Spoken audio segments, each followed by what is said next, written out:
Udumo kuNkulunkulu kweliphezulu nokuthula emhlabeni kubantu abathokozelwa nguye. uJesu Kristu inkosi. uJesu Kristu inkosi.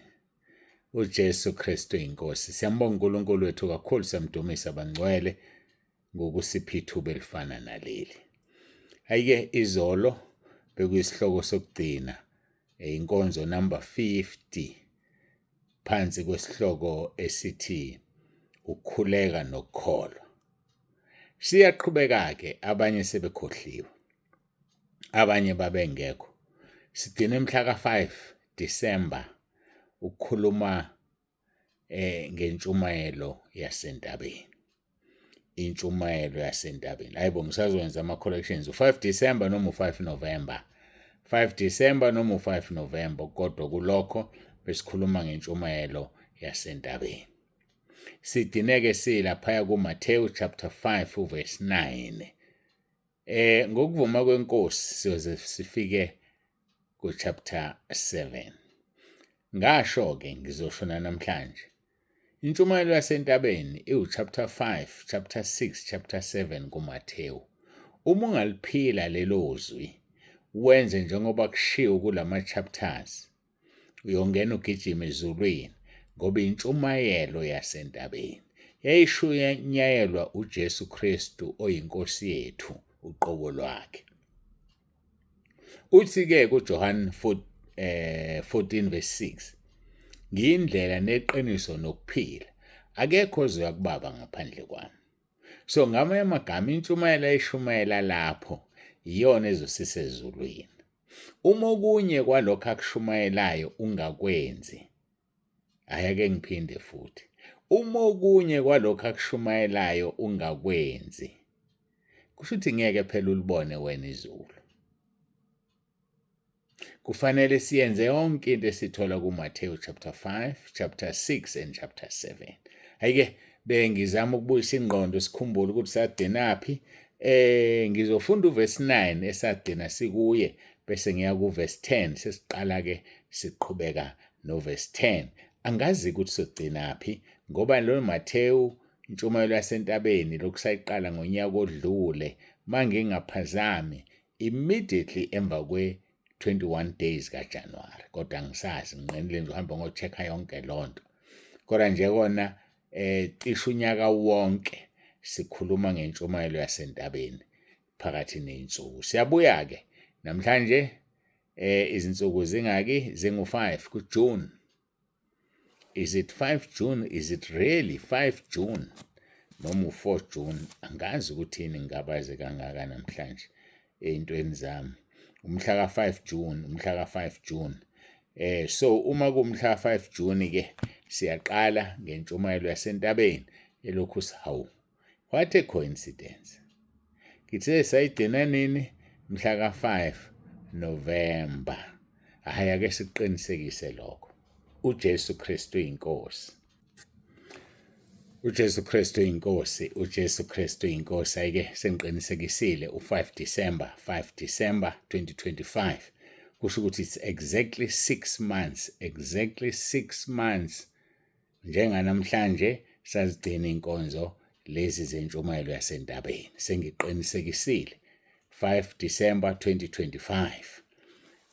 Ake sithandazeke qala bese siyangena enkonzweni yethu yosuku.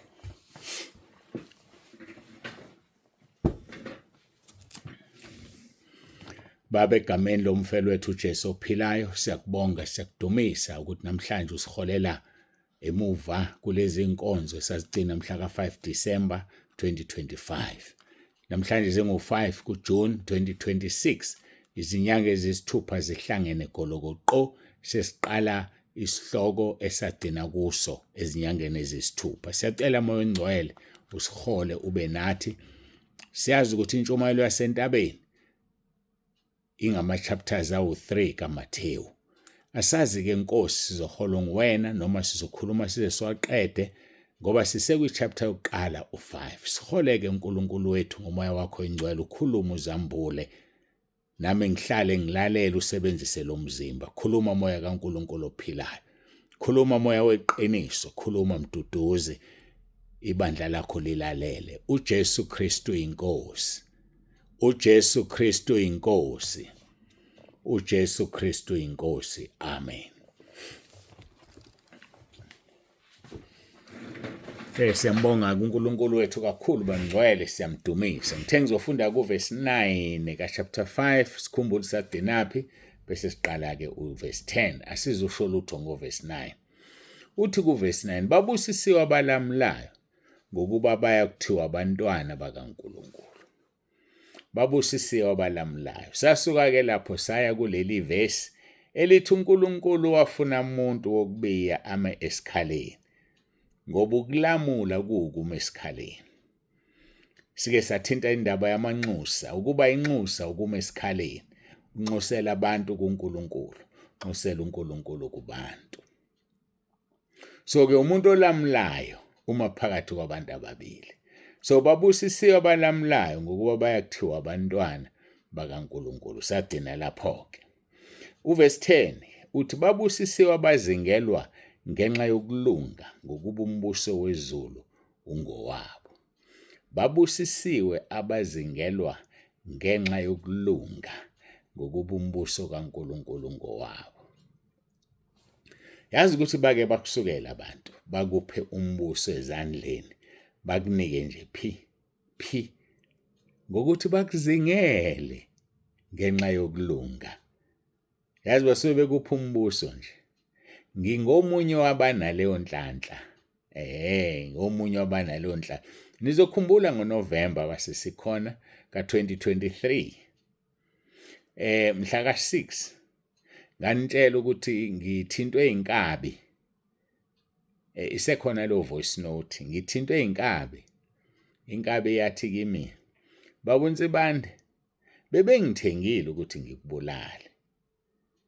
Kodwa sengikudadishile ngaqeda khehla lami. Ayingeke ngisakwenza lutho. Sengibonile ukuthi badlala ngawe. Kodwa-ke zigade mkhulu, ngoba sebecela abanye, ungahle uhlaselwe kusasa uzoshaywa." Ngathinta ikhaya lezwi, taba indlu kaJehova kuyabonelelwa, sangena emkhosini sakhuleka. Namhlanje ngiyaphila. Ngiyambonga uNkulunkulu kakhulu ngani. Kuhambeni kwesikhathi wangikhombisa uNkulunkulu ukuthi ubani lo ofuna ukungibulala. Umholi webandla elikhulu ngendlela emangalisayo. Umholi webandla elikhulu. Nganginaye embonweni sikurawundi othize engingawazi, sixoxa ngebandla lasentabeni. Angikhumbuli ukuthi sasithini, but sasibathathu, kwakuyena ehamba nenye insizwa. Esathi sisaxoxa naye embonweni, le nsizwa yakhuphuka, yabona urawundi ufakwe ingodo phezulu uma kwenziwa iroof. Singaphakathi wakhuphuka ngalezi ingodo, wafika phezulu wathatha inhlokohlela yesibhamu esikhulu. Wayesesimukela lo engixoxa naye. Uthe mayesemukela lo wasihlohla, wasesibhekisa kimi. Uthe mayesibhekisa kimi ngavela ngathi, ngegama likaJesu Kristu waseNazaretha ngeke mina ungibulale. Kanje ngeke ungibulale. Kwase uyaphela umbono. Mawuphela umbono kwaseqhamukizwe. Lathi hayi bengifuna ukukukhombisa ukuthi ubani lo ufuna ukukubulala. Ayike ngidlule lapho ngibonge. Kuthe kulezi insuku ngicabanga ukuthi unyaka odlule uzophela noma uqalwa lo. Yangihlupha lento kanti ngempela ngoba ngiyamazi lo uyabulala. Uyazi ukuthi uyabulala kodwa akaboshwa kuba unemali. Ngoba uyazi ukuthi uyabulala. Angaze ngihlaselwe, akaze kufike umuntu. Kanti yini mina? Ngoba ngiyamazi uyabulala. Ilokhu ivela hayi ukuthi ngihlupha kangako. Ngiyazi usathandaza, ngiyazi ukuthi uNkulunkulu ungivikele, but khona lento ethi ngaphela ngangizakhela nami isithombe ukuthi ngofika mhlambe ngiphakanyiswe izandla, ngikhonjwe ngesibhamu, bese ngikhuluma izwi, ibhamu zinqaphe, wangizakhela nje into ukuthi hayi ngeke bangenze lutho. Kodwa ngicabanga ukuthi ngobabona. Nangu kumntwana kaNkulunkulu nganifakela lo mbono, sengize ngofaka kabili. Lapho ethi wabona ngisukuma sisenkonzweni, abantu bebaningi engathi ngiyoshumayela. Mangifika ngima ngingakaqali, kwehla into phezulu engathi ibhola elivuthayo, yehla lento noma ibhola elibomvu angisazi ningixolele, yehla lento ithe masizofika kimi yaba umuntu ofika wangena kimi ngase ngiyaphuma. Mangiqeda ukuphuma ngaya phezulu kwasekuqhamuka izwi lithi njalo mayishumayela uNsibanda kusuke kungeyena kuyimina siyashintshana, ngifike ngingena phume. Lase liqhubeka lathi nalabo abasuke befuna ukumbulala bavele bangamboni udlula bekhona bemgadile. Osiyaphela umbono. Khona lapho kwavele kwafika kimi ukuthi nansi lempendulo engihluphayo. Hawu, ngempela lo muntu obulala kangaka from 2023 zebe manje akangitholi. Engabe kwenzekeni? Ngiyazi uNkulunkulu ungivikele, kanti uNkulunkulu uzophendula ngomunye umntwana kaNkulunkulu ukuthi hayi sebengikake kaningi ngivele ngidlule nje. Bangangiboni mangidlula. Hey, siyambonga uJesu ngaleli bandla. Angithi naye babethi masibethi bafuna umkhanda ngamatshe avela enyamalala ekubona bangamboni. Ngelanga babafuna ukumphosa eweni wavele wajika waphuma phakathi kwabo bengasamboni. We madoda. Hawu siyambonga uNkulunkulu ngevangeli esinalo siyamdumisa. Hayike bengidlula nje lapho. Ngithi bake bakwakhele nje abantu umqhele wasezulwini bakunike. Uthi uverse 10 babusisiwe abazingelwa ngenxa yokulunga ngokuba umbuso wezulu ngowabo. Angithi ngiyazingelwa mina ngenxa yokulunga. So umbuso wezulu ngokabani? Ungowami bafowethu, kuwumusa. Angiziphakamisi. Kungumusa kaNkulunkulu. Kungiyimkhuleko yenu nokuthi ngisaphila. So ke ngichaza ukuthi abantu bavele bakuphizulu ngokuthi bakuzingele ngenxa yokulunga kanti bayakuweza. Hayi siyambonga uNkulunkulu kakhulu. Siyambonga. Hayike ngifisa ukudlula lapha encwadini kaPetro. Ngiyafisa impela sidlule khona sibone le ndaba sithi kuyiqhubaqhuba. Sithi kuyiphusha le ndaba encwadini kaPetro. uPetro wesingaki? Petro wokuqala chapter 3 verse 14. Sikhuluma ngokuthi babusisiwe abazingelwa ngenxa yokulunga ukuba umbuso wezulu ngowabo. Siphezulu kwenkonzo ethi intshumayelo yasentabeni. Verse 13. Sithe bani verse bani? Sithe verse 14 chapter 3 verse 14 ngiyaxolisa. Uthi 14 kepha noma nihlupheka ngenxa yokulunga nibusisiwe. Bafowethu uma sihlupheka ngenxa yokulunga, uma uhlupheke ebandleni lakho ngoba bemelene noJesu Kristu inkosi. Uma uhlupheke ebandleni lakho ngoba bemelene nawe wena wedwa ukuthi uyaguqa. Lithi izwi lenkosi nibusisiwe. Yazi abantu bavele bakuswele nje bakuphisa ubusiso sasezulwini. Bathi bakuhlupha, bathi bakuhlukumeza kanti bakunika isibusiso sasezulwini. Bafowethu, muhle uNkulunkulu esimkhonzayo ngoba uyasinika umvuzo sela emhlabeni. Kepha noma nihlupheka ngenxa yokulunga nebusisiwe, ningesabi ukwesabisa kwabo ningakhathazeki. Ningesabi ukwesabisa kwabo ningakhathazeki. Uyazi ukuthi kusukela kuloyo mhla ka 7 November umuntu wayeyaluza eshumayela uxolo ngathatha isinqumo ngathi cha mina ngeke ngiqashe. uNkulunkulu evumile bazongibulala kodwa kona ngizoshumayela. Ngayaluza ngashumayela ngayehla iKZN phansi phezulu sasawungena eMpumalanga sangena eGauteng. Ngiyakhumbula sisemqanduli. Bafowethu sahamba sayofika eMqanduli. Sashona eCape Town. Siyamemezela njalo asivele sifike nje. Kuyaziwa ukuthi ngelangelo ukuthi uNsibanda kuphi. Kodwa uNkulunkulu wenzani? Wathi ngeke bakuthinte. Waqala u2024. 2024 sayaluza nonkosikazi wami sehla senyuka. Asizange sisaba, asizange sigodole. Sathi social fele emsebenzini walo. lithi lelizwi ningesabi ukwesabisa kwabo ningakhathazeki. Kwathiwa umunye mayirejista imoto bamncoma athi awurejiste kahle, ungarejiste ngenamba lezi ezipersonalized uzoshesha ubonakala. Kanti sidlula sihamba ngama-personalized singabonakali. Ngoba sikhonza uNkulunkulu ophilayo. Wakwangena noDaniel nabangani bakaDaniel emlilweni esithandweni somlilo. Wangena nabo. Baphuma kwathiwa akekho noyedwa onuka umlilo.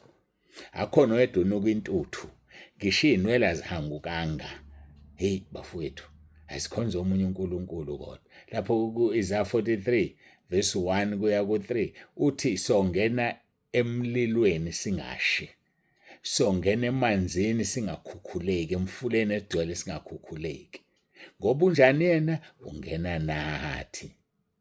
Hayi akakuyeki ungene wedwa mekude akuvalela iy'nkinga. Cha, ungena nathi enkingeni ayophuma nathi ngale. Ngoba kufanele silingwe, kodwa yena ufika bekhona ezokwenzela ukuthi ekulingweni kwakho ungabizweli ubuhlungu, ungawuzwa umlilo, ngoba sikhonza uNkulunkulu ophilayo.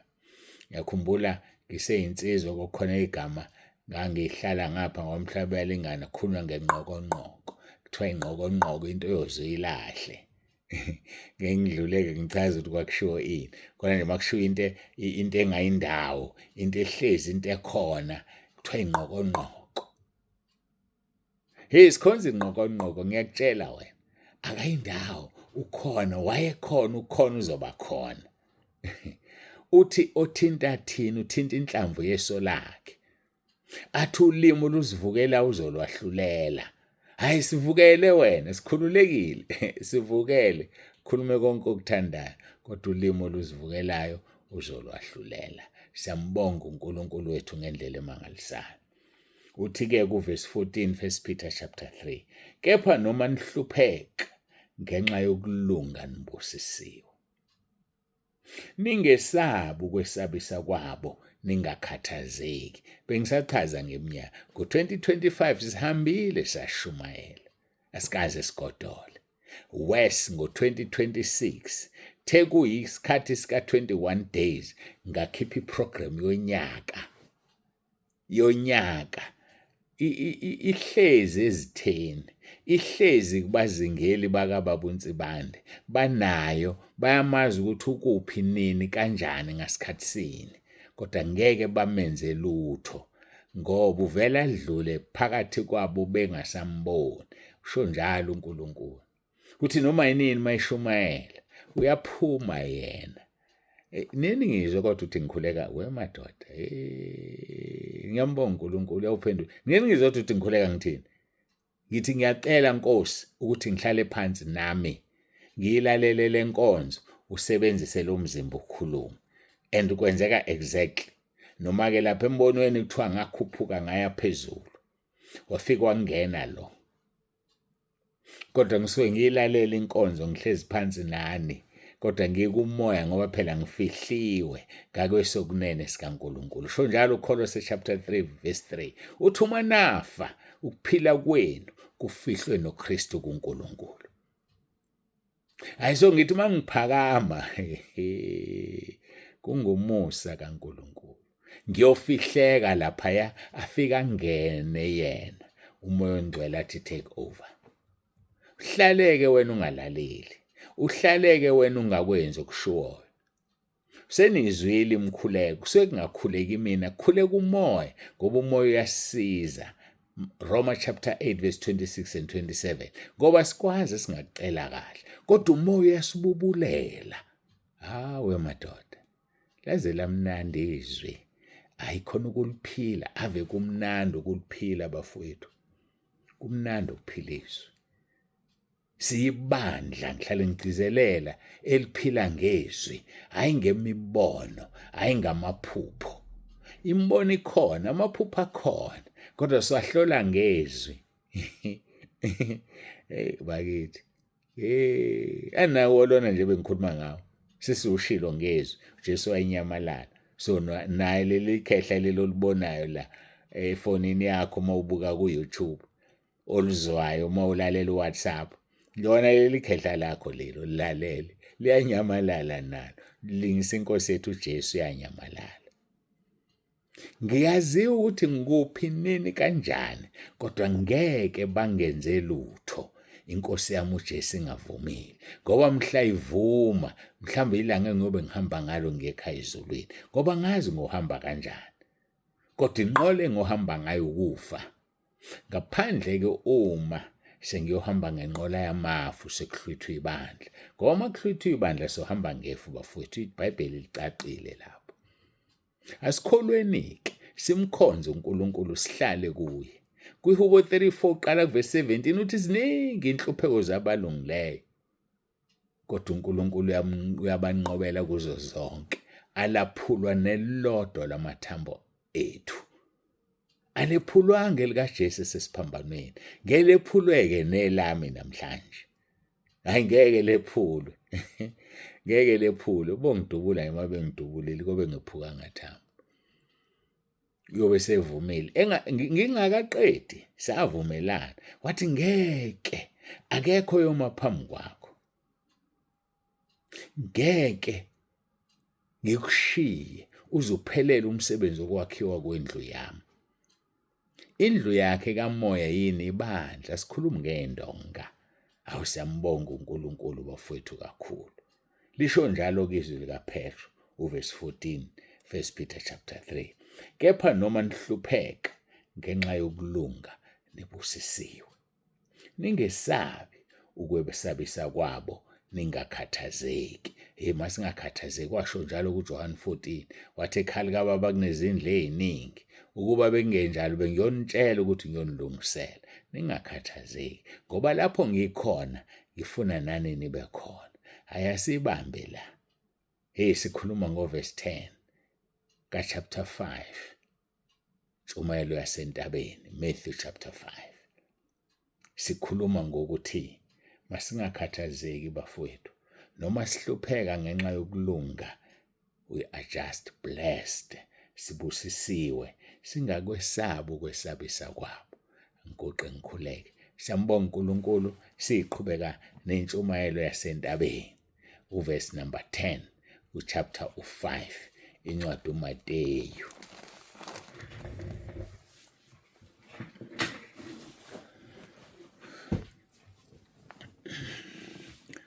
Baba wethu olungileyo, Baba wethu ongcwele, siyabonga Nkosi. Izwi lakho liphilile, linamandla, libukhali kunenkembe esikanhlangothi zombili.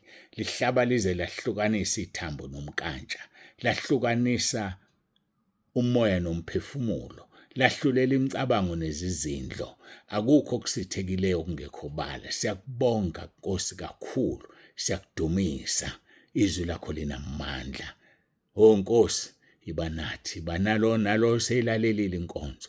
Umgcwalise ngamandla kaMoya oNgcwele, umphilise ogulayo, njengokuba umoya walowo owavusa uJesu kwabafileyo, kanjalo nemizimba yethu izophiliswa.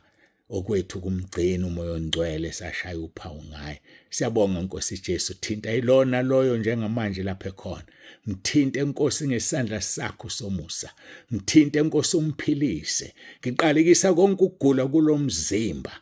Lo mzimba uyithempeli likaMoya oNgcwele. Lo mzimba phezukwawo uJesu Kristu inkosi. uJesu Kristu inkosi. uJesu Kristu inkosi. Kufa ngiyakuyala manje ngegunya ngelinikeziwe hambe esihogweni. Siyabonga Nkosi. Siyabonga. Uthethelele izono zakho, thabatha uhlaka lwakho uhambe. Uthethelele izono zakho, sukuma usuphilile. Siyambonga uNkulunkulu sekuphilisile manje. uJesu Kristu inkosi. uJesu Kristu inkosi. uJesu Kristu inkosi. Masimbonga uNkulunkulu, simvume. Sithandaza abaseRoma 10 verse 9 ngoba wena usuphilisiwe. Masithandaze shona emva kwami, phakamisa izandla zakho. Nkosi Jesu, ngiyavuma ngomlomo wami ukuthi uyinkosi. Ngiyakholwa enhlizweni yami ukuthi uNkulunkulu wakuvusa Nkosi Jesu kwabafileyo. Ngiyakhuleka egameni lakho Nkosi Jesu ukuba ungisindise. uSathane angimfuni, amadimoni angiwafuni. Ngiyacela Nkosi Jesu uphathe impilo yami. Ungikhulule emandleni kaSathane. Ungilondoloze Nkosi Jesu. Uzongivuse ngosuku lokugcina. Ngiyabonga egameni lakho Nkosi Jesu. uJesu Kristu inkosi. uJesu Kristu inkosi. uJesu Kristu inkosi. Amen.